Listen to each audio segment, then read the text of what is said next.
My name is James Williams Jr. This is Kung Fu Epic number 2. As you guys can see, this is the Marauders. See that guy down there by my pinky? Right there. That's Sabertooth. So I'm going to give you guys a quick history lesson about Victor Creed. Now, initially, he wasn't as big as y'all seen him in the 90s cartoon. And in fact, if you can see this, him and Wolverine were pretty much the same size. He was just a little taller than Wolverine. And in the Inferno Saga, my favorite saga, unfortunately I lost my favorite X-Man in here. You know, technically she was a clone and not really an X-Man, but the mother of Cable, Madeline Pryor, the Goblin Queen, Sinister jacked up Sabertooth before they decided to rewrite the script. Now, if I could find y'all a decent picture of him, or you guys can go and check out the Inferno Saga, which would probably work out better for you. The Inferno Saga came not too long after the fall of the mutants. The tail end of 1987, back when the comics were awesome. When they were viewed more. I'm going to have to go a little bit further back. I'm also going to share this with you guys on Facebook, especially for you X-Men fans. A lot of people don't understand, Sabertooth was never that much bigger than Wolverine. Not really. And Sabertooth wasn't always a solo act. He was actually a marauder with the Marauders. When I find that picture of his whole team, he wasn't the leader, by the way. He was their equivalent answer to Wolverine. Now, everybody has to have a badass, and in any case, Sabertooth was the Marauders' loose cannon. Wouldn't really go as far as saying that he was a badass, but he was their loose cannon. Now, I don't know when the hell the writers at Marvel decided to make him a part of Weapon X, but for as long as I can remember, before the 90s cartoon came out, Sabertooth was a marauder. And I guess they, when Wolverine got his spin-off book, I guess they decided it, when they revamped his book, they decided to make him a marauder. I have no idea why the hell they did that.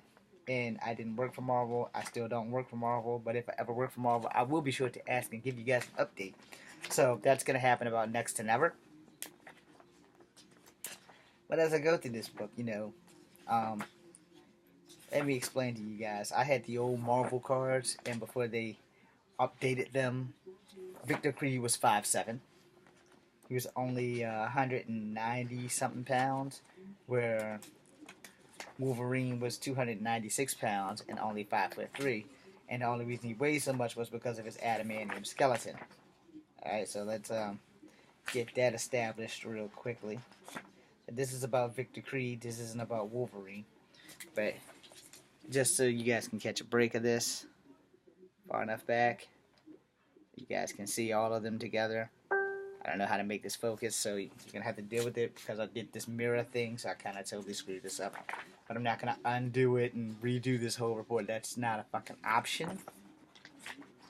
And if I could go live, this would be great. But since I'm recording, I'm not going to go live. Also, in this Inferno Saga, I found out that they missed a couple of books because apparently Inferno did affect Excalibur. And they never showed it in this big-time hardback book here.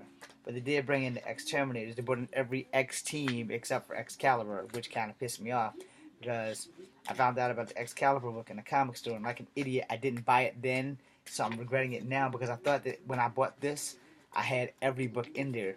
So shame on you, Marvel. Shame on you, because Excalibur is not in this book at all, and that really hurt my feelings. Yeah. Also, in this Inferno Saga is the comic where Colossus actually kills someone. I believe he killed Riptide, who was also a member of the Marauders. And for the record, if I can find the guy who teleports them, because I don't know his name, I can't remember his name. He's a black guy from Australia. He's an Aborigine. He's not from Africa. He's an Aborigine. And He's the one that teleports the X-Men everywhere. I will find him in here before I end this video. That'll be like my second primary goal. If I happen to come across him before I come across Sabertooth, then you'll see him first. But, you know, since 2008 or 2010, I stopped reading the comic books because they started, like, screwing up my people. You know, they started screwing them up real bad. Actually, Colossus kills more than 2 people because here he kills this droid. He blows in the Kingdom Come because the guy says that his sister is dead. His sister would be Ilyana Rasputin, aka Magic. And this is also back when Malice had control of Polaris. I forgot what Malice actually looked like, but I do know that she had control of Polaris. I don't even remember if Malice was actually a chick. I think Malice was a dude who just possessed her body.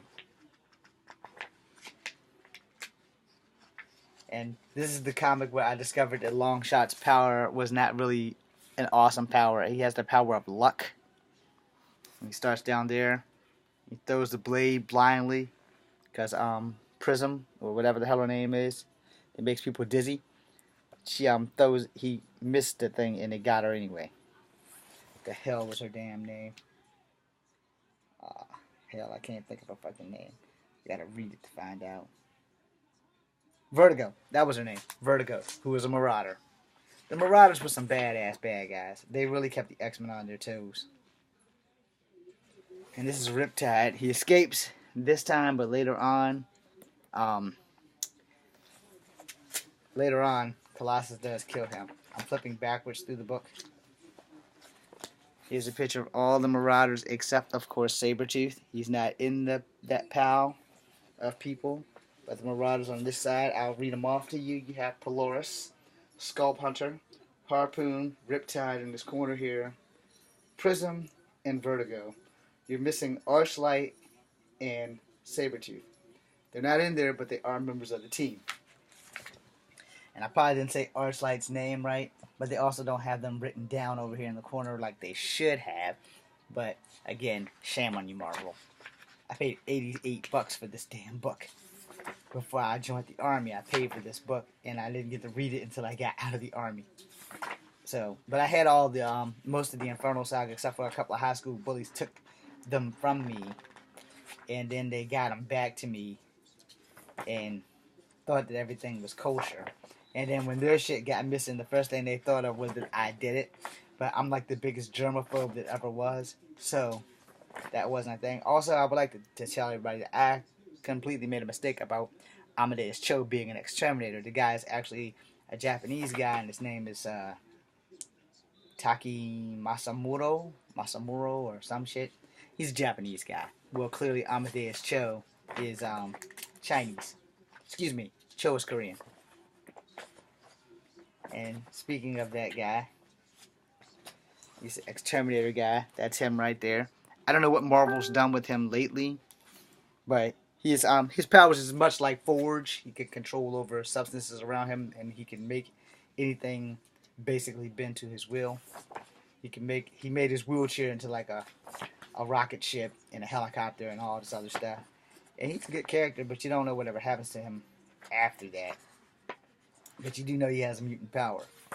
And he didn't know he was a mutant. Then he found out he was a mutant, but then Leech's powers kind of stopped his powers from functioning, which is why he couldn't save Leech and Leech's twin brother or brother Artie. I can't remember if they're twins or not. And I don't remember what Artie's powers are. I guess you can call them twins. They both kind of look alike. They just have different colors. I'll be sure to point that out for the people who actually made X-Men The Last Stand. Leech does not look human in the least bit. And neither does his brother Artie. You know. But they brought in all of the new mutants also, except for Doug. I think Doug was dead by then. And in fact, I know Doug was dead by then. And so, let me see if I can find Blockbuster. Because this is when they go into limbo with magic, and they have the Soul Sword.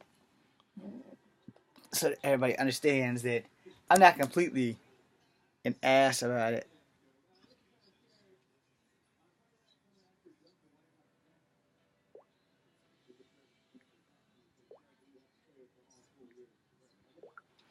Anyway, so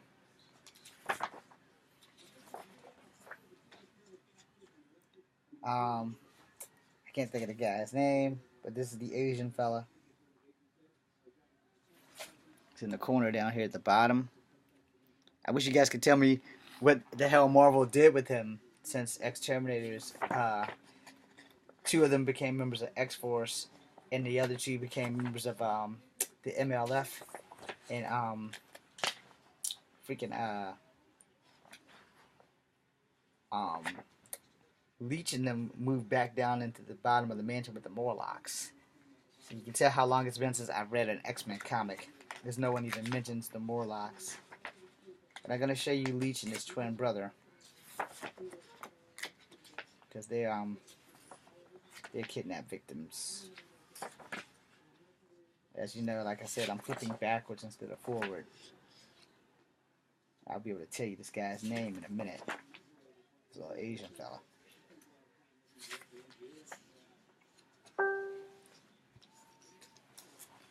So right up here where my thumb is, that's Leech and Artie. I never knew if they were twins or not. I was always confused about those two guys. But I know they're both guys.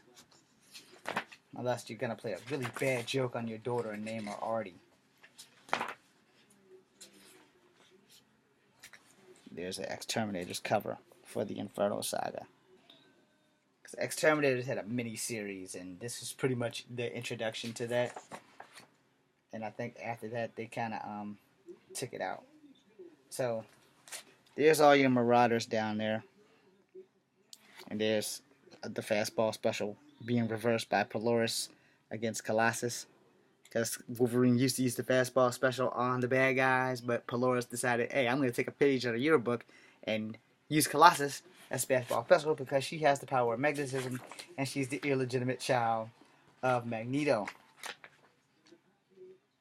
Alright, so here you have Blockbuster, and this Blockbuster is getting taken by Sinister's mysterious stuff. At the same time, somewhere in this comic, in the actual comic book, he does the same thing to Sabertooth, which is why Sabertooth got so big and beastly, and he wasn't that beastly. And this is Archlight, and she's a hell of a mutant. So, you know, I can't really remember if she was a mutant or she had just a cybernetic arm. I think that's who was supposed to be in the Deadpool movie, but I'm not sure if they were using her. But they called her Angel. So, you know, the only Angel I know for the X-Men comic books is Angel himself. So here we have an effect of karma.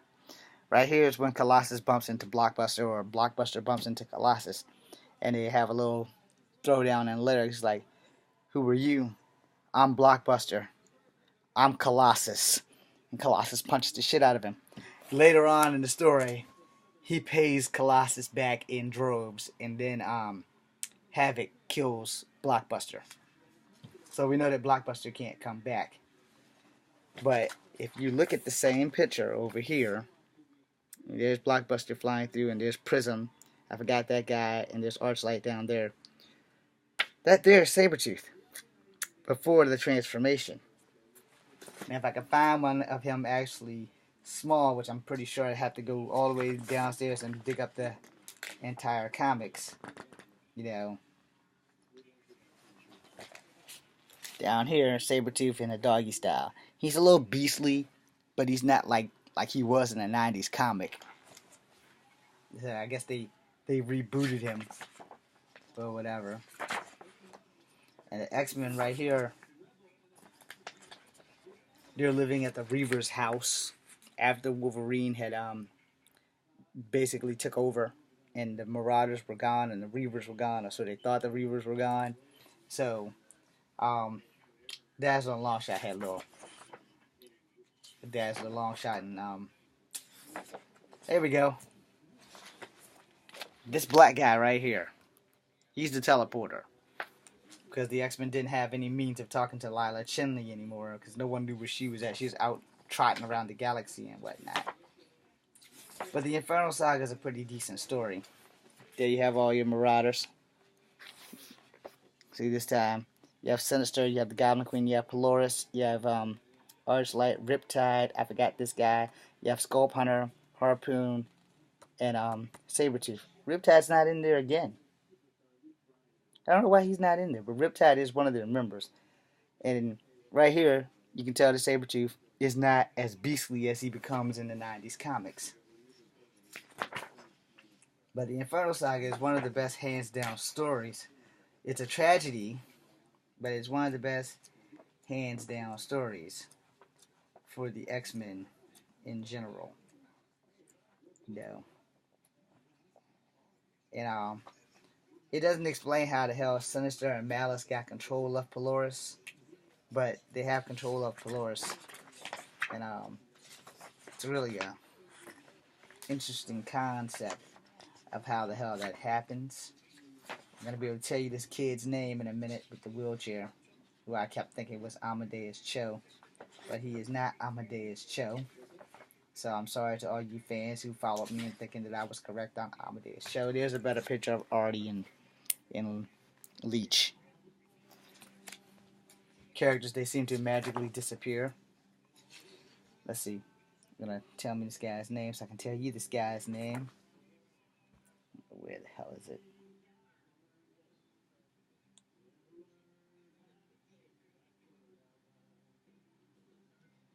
They never actually gave him a code name that I can recall. And if they did, I totally forgot what the hell it was called. But, you can customize anything. Now, eventually I will find the guy's name and then I will end this video. I just want to show you guys that. I'm going to share this on Facebook. Because his parents died and he was basically in a special school and he was orphaned there because his uncle didn't want to deal with him, more or less, is his story. And he had to go rescue all the exterminators so they can go and help Leech and Artie. Where the hell is it? One thing I hate about trying to go find stuff in comics is how much struggle it is to just find them. This isn't Google, you know. I'm sure if I was computer savvy, I could pull that up and shoot the video at the same time. However, that's not gonna happen because I am not a genius by any means when it comes to technological stuff.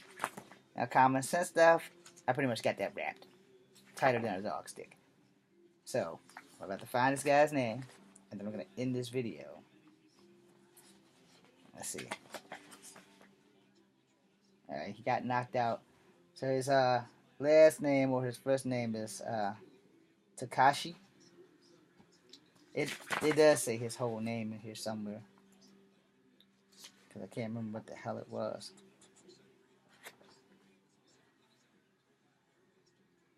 I'll find it in a New York minute. At least I think I'll find it. I could be wrong.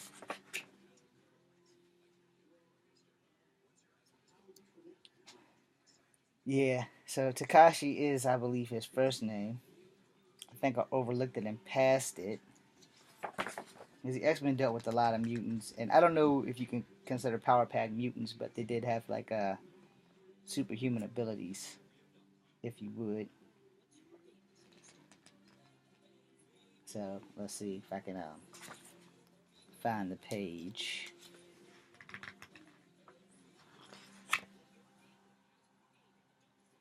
As you know, you have to like literally read stuff. It's not like those damn tablets and shit.